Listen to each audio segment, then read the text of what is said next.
Good afternoon, everyone. Welcome to the May 3rd Transit Executive Committee meeting. I'm going to start with the roll call, and then as Chair Crawford and Vice Chair Schumer are absent, after the roll call, I will be looking for a motion to appoint an acting chair for the meeting. So the electronic roll call has begun.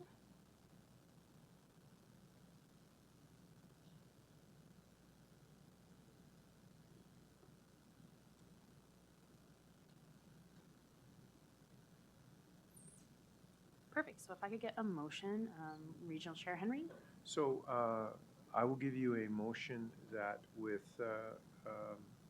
Chair Crawford and Councillor Roy representing us at AMO right now, I'll give you a motion to have Councillor Brenner act as the acting chair for this meeting.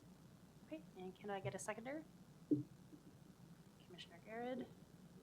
Any opposed? Perfect. So if you want to come up and take the hot seat.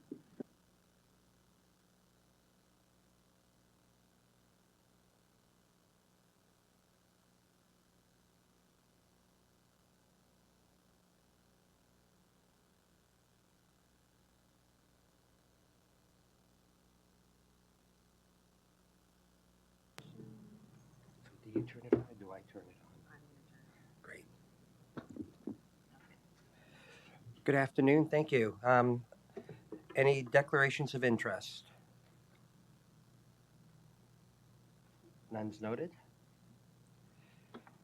Next item of business is the adoption of the minutes 3.1, the Durham Regional Transit Executive Committee meeting of April the 5th, 2023. A mover and a seconder.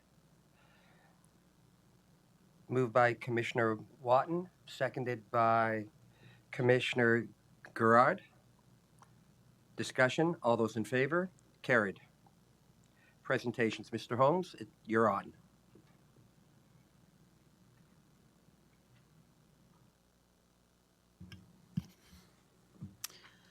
Thank you and good afternoon, Chair, CEO Baxter-Trahere, commissioners, staff, and members of the public who are joining us today. I first want to touch on an event that happened last week, April 26th. And we've got a little video here, if we can see it, just with some pictures from last Wednesday, where the Canada Infrastructure Bank was in town to participate and make an announcement of the $62 million loan that they're providing to us to support the purchase of up to 98 electric buses over the next 4 years. We also were able to highlight the advancement of our electric bus pilot with our partners who are here from Mentor Forge as well as Nova Bus. And it was great that we were able to take a trip on the bus. The operator was here with the bus and they took us for a trip around the block, really to show off the nature of the advancement of the bus and really how quiet it was.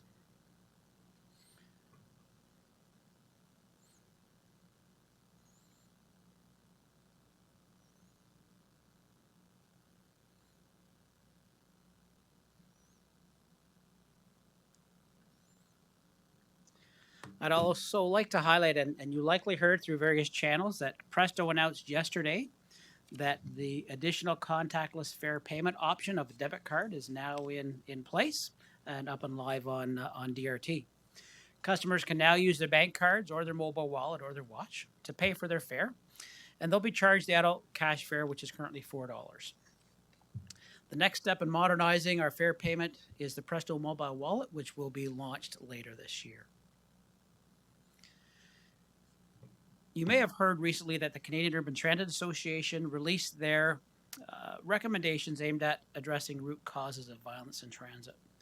CUTA coordinated a transit safety task force composed of some of the largest transit agencies in Canada that are experiencing safety incident most acutely. So TransLink of BC were there, Calgary, Edmonton, Winnipeg, TTC, and STM in Montreal. The recommendations are aimed at to help improve safety measures on transit systems across the country, as well as engaging with all levels of government and partnering organizations. The goal of the work was to address broader societal issues that play out on public transit. There are 4 main areas that were the focus of the recommendations: customer and staff safety, substance use, housing and supports, and mental health. DRT has not yet experienced the fatal incidents of violence experienced on larger transit agencies across the country. However, Our bus operators and our customers are exposed at times to difficult situations, including harassment, discrimination, violence, assault, and more commonly and unfortunately, with increasing frequency, inappropriate behaviors that are directed at staff and other customers. The recommendations presented by CUDA offer an opportunity for transit agencies and municipalities to evaluate their programs that are supporting staff, customers, and residents.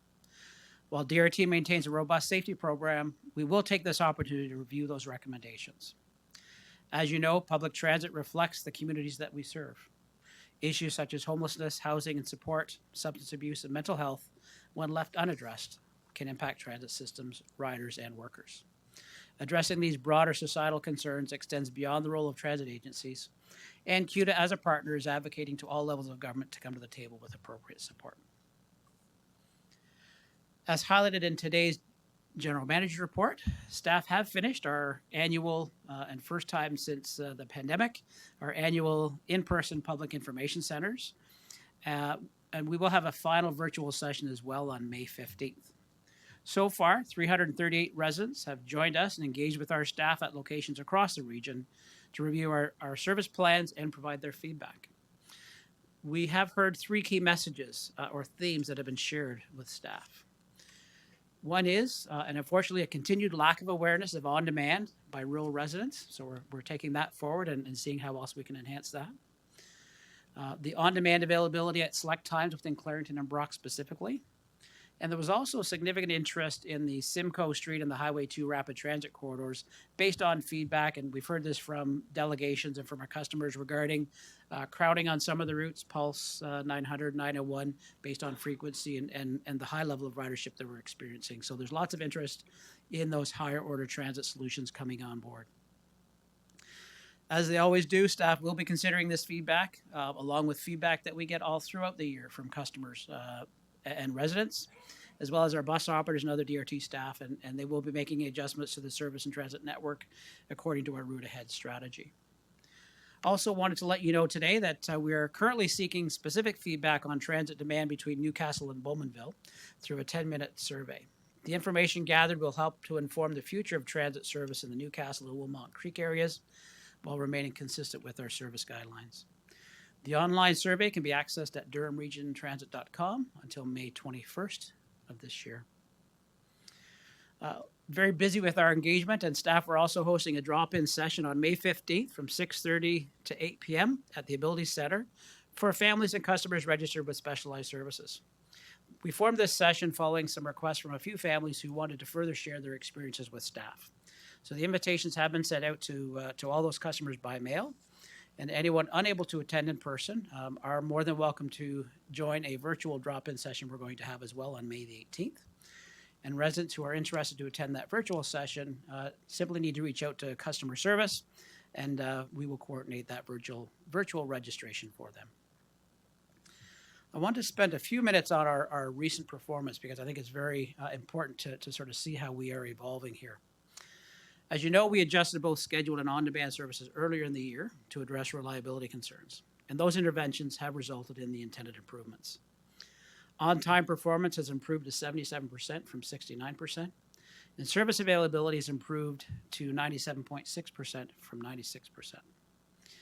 We're still focused on our on-time performance and service availability targets of 80% and 99.5% respectively, and we'll enhance service using the additional service hours that were approved in the 2023 budget to further enhance our reliability.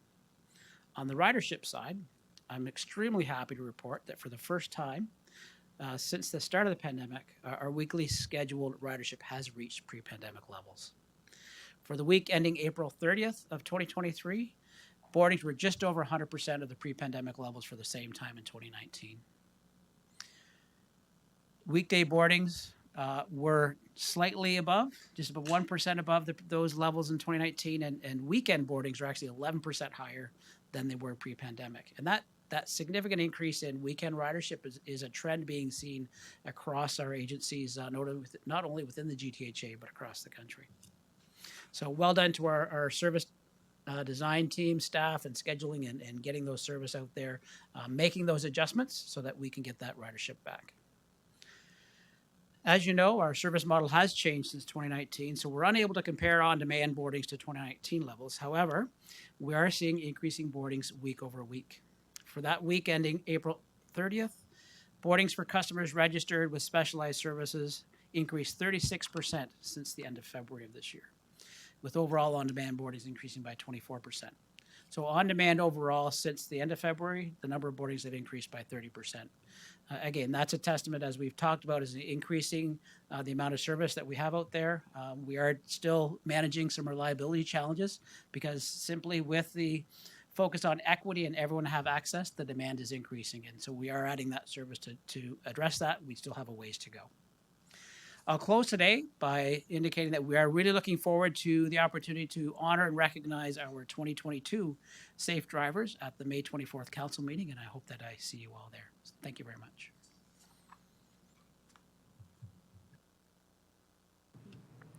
Questions of General Manager Holmes?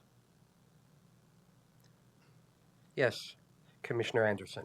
Thank you. Through the chair, I don't know if I should do this. I could ask this now or when we get to the report. There is a report here on the on-demand, rural versus urban on-demand service. And I see where Clarendon leads the pack by having over 2,000 something for the month. I just wanted to know where were these. I guess is Newcastle considered rural? Yes, it is. So are most of these riders from the Newcastle area? I just wanted to know that. I couldn't answer that question today. We would have to take a look at the data, but would be inclusive of Newcastle as well as the remaining rural areas across Clarington. It would be a mixture of both.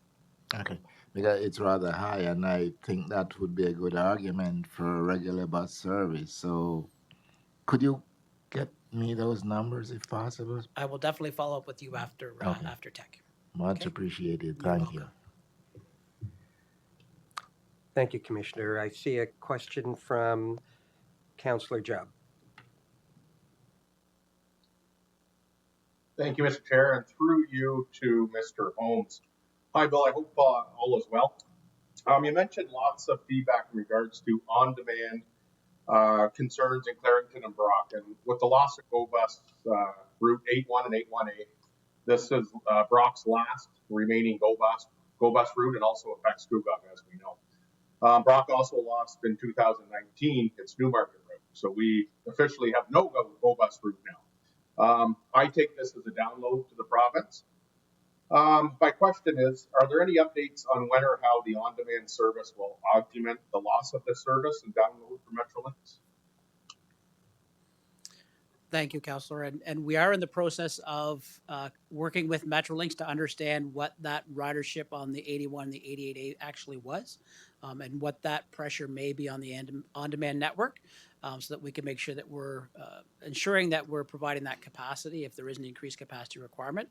So we're currently in that process now of working with Metrolinx to understand that. So I don't have a specific answer for you now, but once we hear back from Metrolinx and we're able to understand what that total ridership is, then I'll be able to respond to that and let you know how things are looking. I would, again, just highlight that we do have the Route 905, which does connect through from the Whitby GO station up to Port Perry and across to Uxbridge.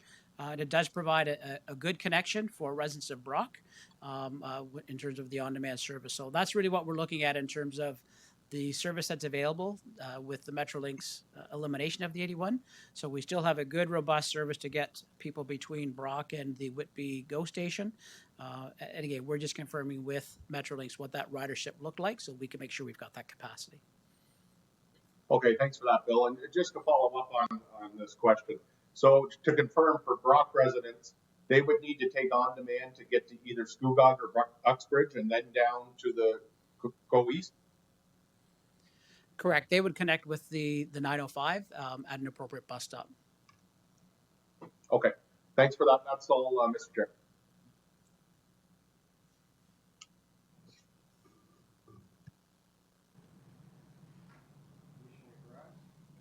There we go. Thank you, through you, Chair. Just a couple of comments, and I'll try to weave it into a question to follow the policy or the process. Thank you for the 2 public information sessions that took place in Uxbridge. Your staff was there, giving their weekend time, and the feedback reflects what you were saying about need to push on the awareness as far as the on-demand. Certainly, it's growing. I did have an opportunity to take it recently, and probably couldn't have been any smoother.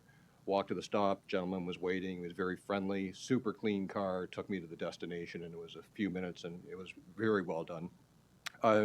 My question would be, if you're interested in getting some support as far as broadening that communications in Uxbridge. I've got a article in the local paper once a month, as well as a session on the local radio station, and either one, you're more than welcome to contribute to the writing side of it, or attend with or on my behalf on the monthly session on the radio. So the question would be, if you're rhetorically asking if you're interested. Yes, we would be, and we'll get in touch with our communication folks and yourself, and we'll get that moving forward. Perfect. Yeah, the more we can leverage, the more channels we can leverage, the better getting the information out. I do know that our communications group are linked in with all the local municipalities to echo the announcements that we're sending out. We are hitting all the social media channels as well. So yeah, the more we can broaden that, the better. So thank you for that offer. Thank you, Chair. Thank you, Commissioner. Anybody else have any questions of General Manager Holmes on his presentation? If not, thank you very much, General Manager. And that takes us to, we have no delegations. There's no correspondence, but I would like a mover and a seconder for Report 2023 DRT 10. Moved by Commissioner Anderson. Seconded by Commissioner Gerard. Discussion. Any comments, questions? Not, I'll call the question. Oh, I'm sorry. Councillor Wu, you had your hand up. My apologies.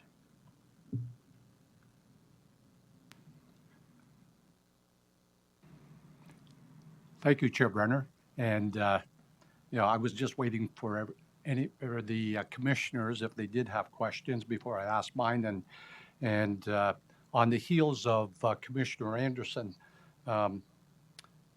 the SA service into the village of Newcastle is one.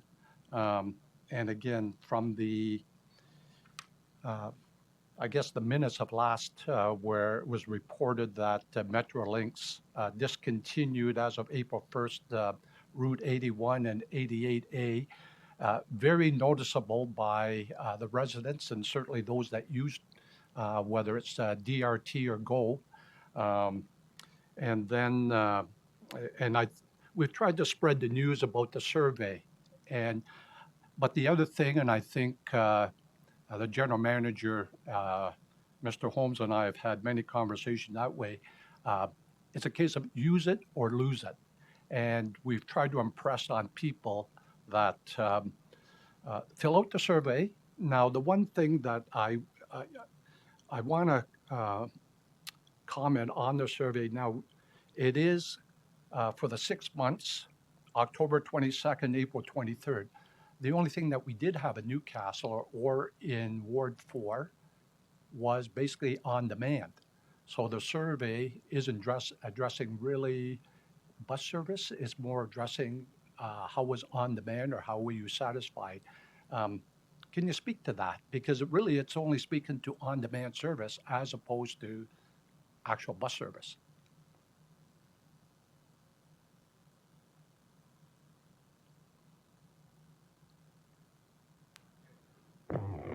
Great, thank you. I will ask Zephy. She was involved in supporting us in getting the survey up and running and launched. But my understanding is the basis of the survey is not specifically about the type of service you're using, but your travel patterns and when do you travel, where, how frequently, not specifically with the service you're using, but when do you travel between the two locations? So Zephy, I'll just ask are you able to clarify any, or do we need to take that back and respond offline? I say we take it back and respond, but you were right, Bill, through the chair. My apologies. It's essentially seeking travel patterns in Newcastle, and then as General Manager Holmes stated earlier, that will inform the service design for transit in Newcastle going forward. Yeah, no, thank you for that because the on-demand service for some have been very tenuous at best to understand it, and then to schedule the times for pickup, but also to go to their destination, but from their destination home. Um, Now, if I can, and as Councillor or Commissioner Anderson mentioned, and you mentioned in your report, reflects communities that we serve. So Newcastle in itself, where we talk about rural, in some respects, over 10,000 people. Newcastle isn't rural. The surrounding area is. Hopefully, the survey can glean something where we get some sort of service back, where people can make appointments. And I think this is the other thing that we've received complaints about, if I can say. They have appointments, and if I can ask, the on-demand service that we do have now, has it improved where when somebody makes arrangements ahead of schedule to be picked up for an appointment, that things are improving with availability of drivers? Through the chair, we'll have to take that one back. I don't have those specific metrics available right now, but we can take that back and provide you with some information in the next couple of weeks. Now, if I can refer, and again, now I'll speak to the report. Page 2, the performance measures dashboard, or if you've got a printed copy, it's 11 to 37. And page 6, or if you got a printed copy, it's page 15 to 37. Ridership on demand and demand responsive. Ridership specialized, 10,265. Ridership on demand, 10,003. And that correlates with, on page 6, on demand delivered a total of 20,268 trips. Now, that's just for year to date or for the month of March? That's just the month of March. That's quite a lot of trips. And Very successful, yes. 10,265, and that's the one I want to mention about specialized service. So if we did have a bus, and not knowing, and I think you're going to do the breakdown for Commissioner Anderson, specialized service, if you had a bus service and our buses, if somebody were able to, with a electrified scooter or stuff like that, they could actually get on a bus, could they? Without All of our conventional fleets or our scheduled service operates with buses that meet all the accessibility requirements. So we regularly have customers, whether it's any type of mobility device, a wheelchair, a scooter, that are accommodated on those vehicles, yes. Because in this case, what's happening is you're having to send out a specialized transit bus. Some of them can't get into some of the vehicles, let's say the standard four-door vehicle. I'm just looking at, and I would imagine you're weighing that out, cost savings, I mean, 20,000 trips is quite a bit. And then I would imagine you're weighing that if we just had bus service in general. Thank you. And yes, through the chair, one of the benefits of on-demand is that it is very cost-effective compared to regular conventional service. And we put on-demand in locations where traditional ridership is low. So we have specific thresholds, as we've been talking about, that trigger moving from on-demand to a scheduled service. And we continue to apply that principle across. So that's when we're doing the survey of residents looking for travel between Newcastle and Bowmanville. We'll be leveraging those service standards to see if there's have we hit that trigger point yet, where it's financially feasible to move from on-demand to scheduled service. Right. No, and I thank you, because again, when I look at those areas like Wilmot Creek, Newcastle, especially when I mentioned about Parkview Seniors Lodge, a lot of them do not have cars. and they do rely on transit, whether it be on demand or certainly a bus service we could get back. So now once the survey results and it goes to May 21st, and once you analyze the information, when do you anticipate a report coming out? I would expect we would be able to report, just given the timelines, we'd come back in September with the outcome of what that process was going to be recommending. So I would expect no earlier than September. Okay, thank you. You're welcome. Any further questions from either any of the councillors or commissioners? Yes, Commissioner Anderson. Can I ask that now? Do you want to? I have no problem if you just like to ask General Manager for the sake of ease. Yeah, okay.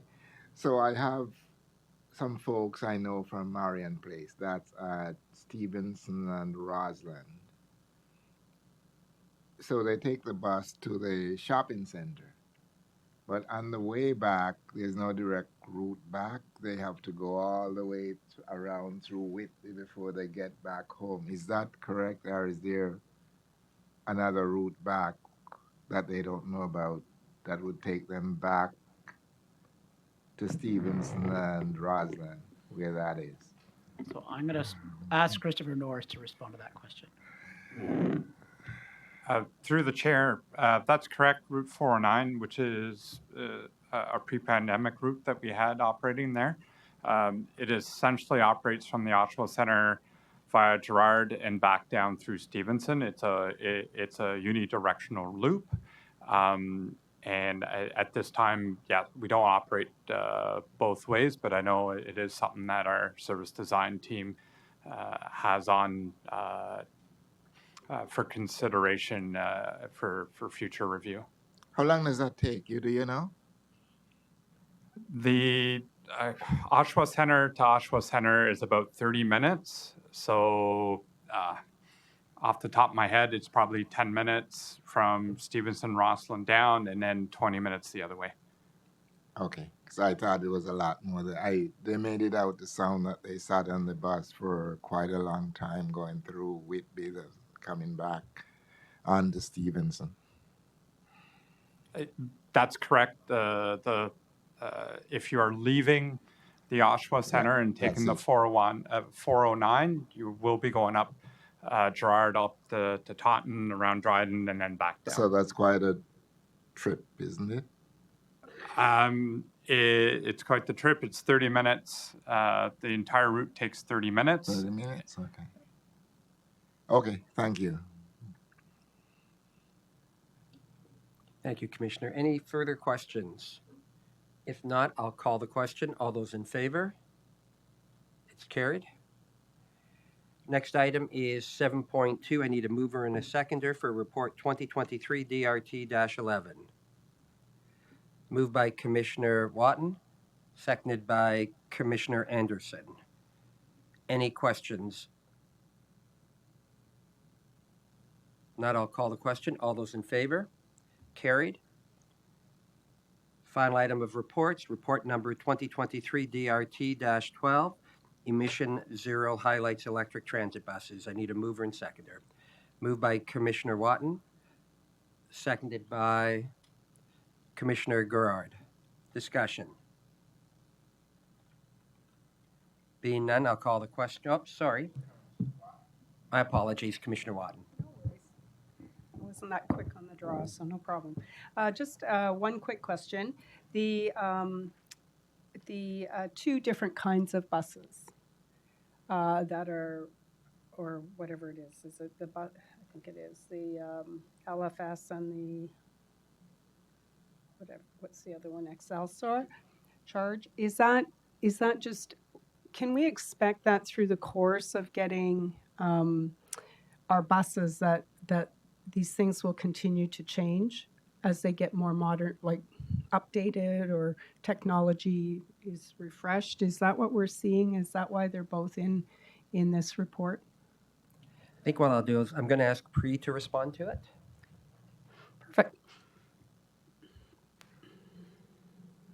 through the chair, so the two buses or the bus models that have been presented in the report are basically two main manufacturers that are prominent in Canada.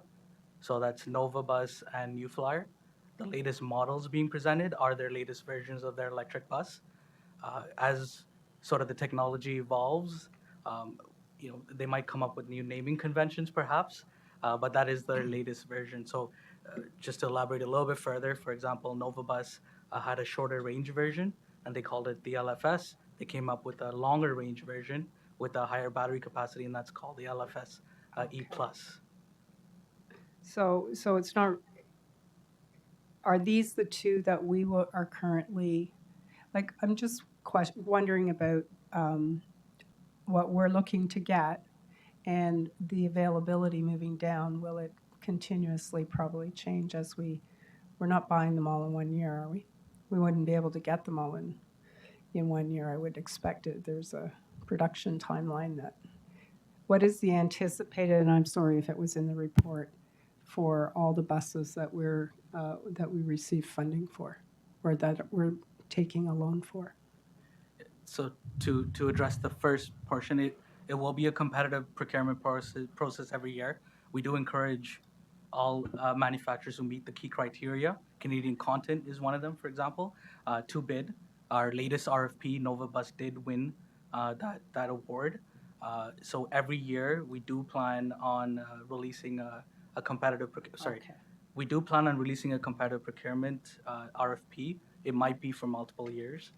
So for the next 4 years, to answer your second question, the plan is to procure 107 buses, 98 of them to be procured using the CIB financing. We do expect a lead time on these buses. Therefore, we did budget for these vehicles 2 years ahead of time. So we have a budget approval that would come for 24 or 23 that we have in place. As we release an RFP, we are expecting a 2-year lead time. So we're allowing for some time in between in order to receive the buses. Terrific. Thank you. Thank you, Mr. Chair. Thank you. And Commissioner Gerard. Thank you, Chair. Just one quick question through you, probably to staff.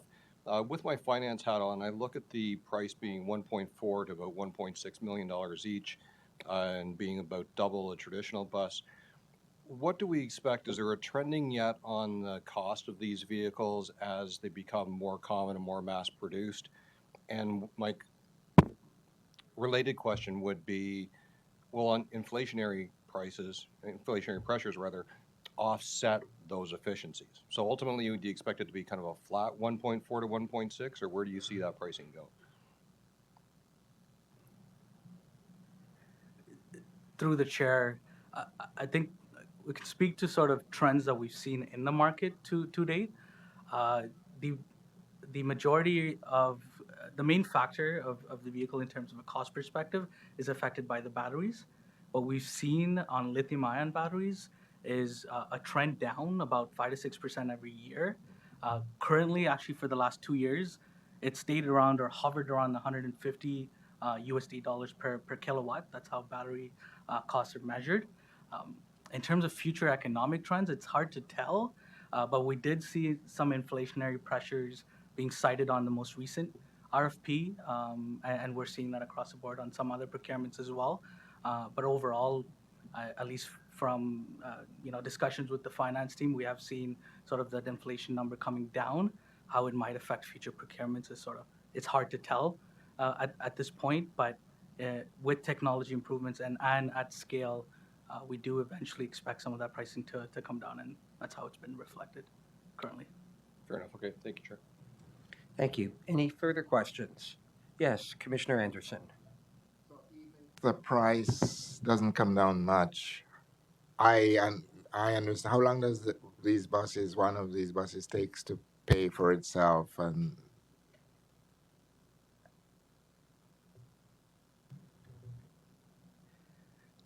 through the chair, current life cycle analysis leads us to around 6 to 10 years to get that payback. It really depends on how we operate the vehicle. As reflected in the report, we're seeing projected maintenance savings estimated to be around 30% compared to a diesel vehicle. Fuel savings is where the majority of the dollars could be realized, which is diesel versus electricity, which is about 60 to 70%.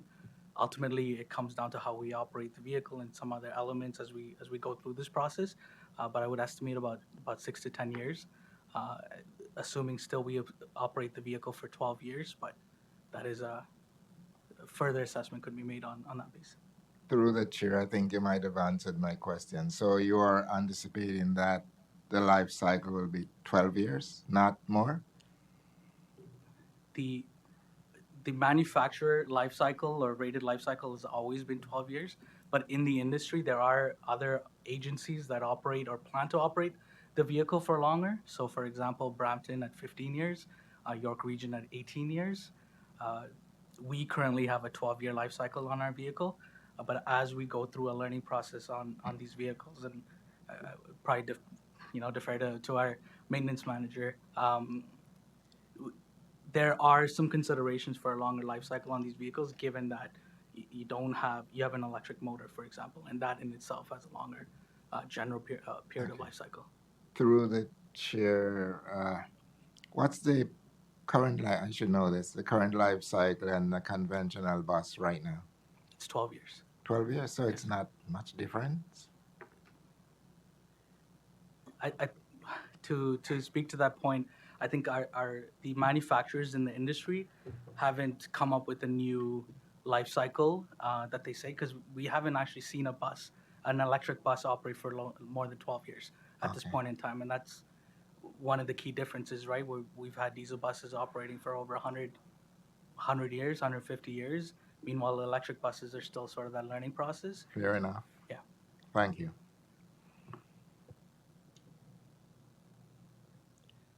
Commissioner Carter?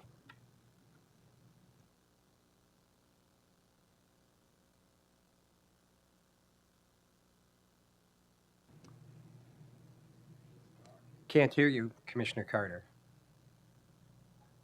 Okay, let's try that. Can you hear me now? Can hear you now. Okay, good. Thank you. Good afternoon, Mr. Chair. Thank you very much for the opportunity to be able to join you today.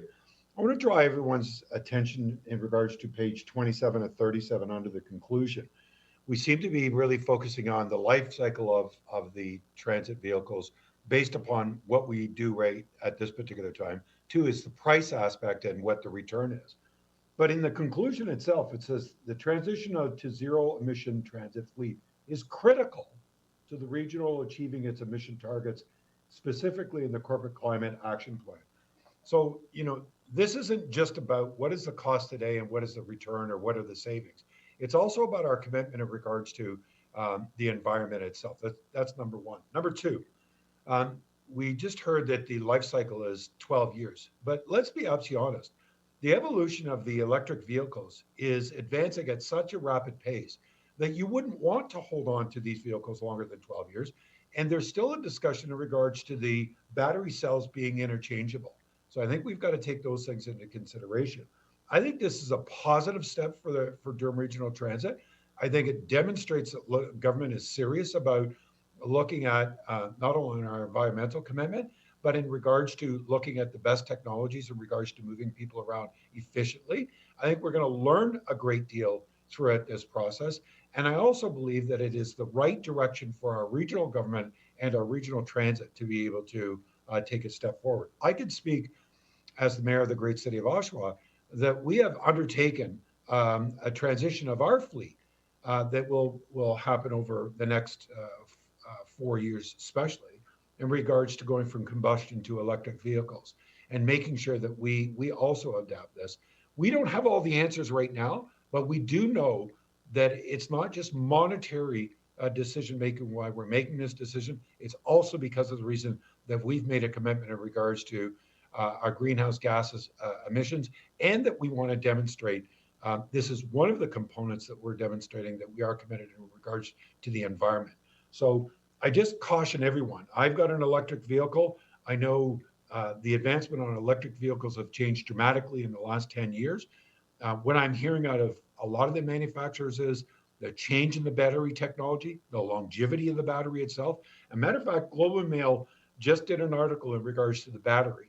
And there was a lot of discussion about replacing batteries on traditional cars, and that was what the big worry was. What they found out is at 160,000 kilometers on a car, you still have over 90% of the life expectancy on that battery still available.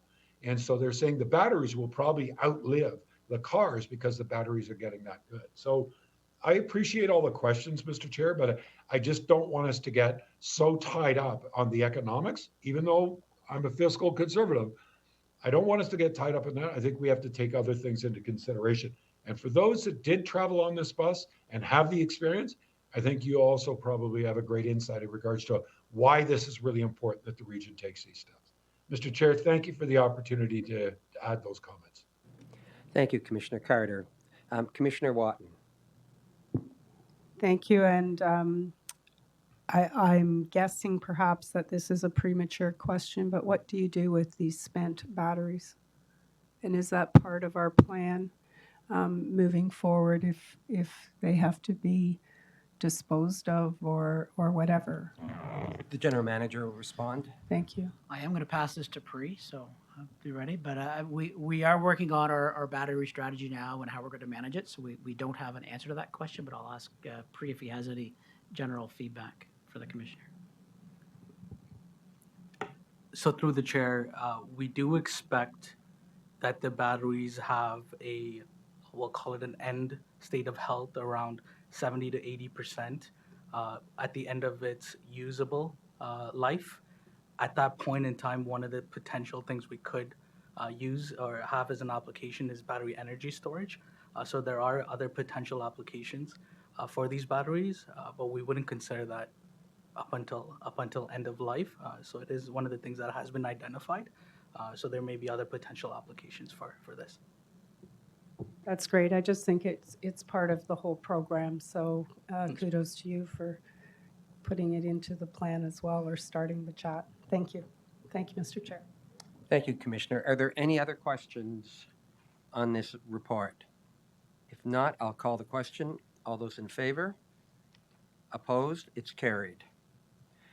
There are no advisory committee resolutions, no confidential matters. Any other business?